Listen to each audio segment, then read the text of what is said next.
الخفي الصريح يسعك الفضاء الرحيب الفسيح. السلام علیکم ورحمۃ اللہ وبرکاتہ. ریڈیو اچھا ڈی ایف میں خوش آمدید. حضرت اسماء بنت یزید رضی اللہ تعالیٰ عنہ یزید ابن سکن کی بیٹی ہیں. وہ مشہور صحابی معاذ ابن جبل رضی اللہ تعالیٰ عنہ کی پھوپھی ذات بہن بھی ہیں. انہوں نے حضرت مصعب بن عمیر رضی اللہ تعالیٰ عنہ کے ذریعے اسلام قبول کیا، جنہیں رسول اللہ صلی اللہ علیہ وسلم نے ہجرت کے لیے زمین تیار کرنے کے لیے مدینہ بھیجا تھا. وہ رسول اللہ صلی اللہ علیہ وسلم کے ساتھ معاہدہ کرنے والی پہلی خاتون کا شرف بھی رکھتی ہیں. حضرت اسماء بنت یزید رضی اللہ تعالیٰ عنہ ایک مقرر راوی حدیث اور جنگجو تھی، اور ان کی سب سے بڑی خصوصیت یہ تھی کہ انہوں نے خیبر اور خندق کی جنگوں میں حصہ لیا. جنگ یرموک میں زخمیوں کی تیمارداری کی.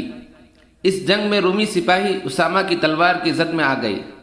احد سے واپس آنے والی مسلم فوج سے اپنے والد اور بھائی کی شہادت کی خبر پر ان کا رد عمل کچھ یوں تھا: کیا آپ صلی اللہ علیہ وسلم کو کچھ ہوا ہے؟ بعد میں انہوں نے نبی کریم صلی اللہ علیہ وسلم کو ذاتی طور پر دیکھا. انہوں نے رسول اللہ صلی اللہ علیہ وسلم سے کہا: اگر آپ زندہ ہیں تو میرے لیے تمام آفات معمولی ہیں. ایک جنگجو، خطیب اور مبلغ کی زندگی گزارنے والی حضرت اسماء رضی اللہ تعالیٰ عنہ کا انتقال 70 ہجری دمشق میں ہوا.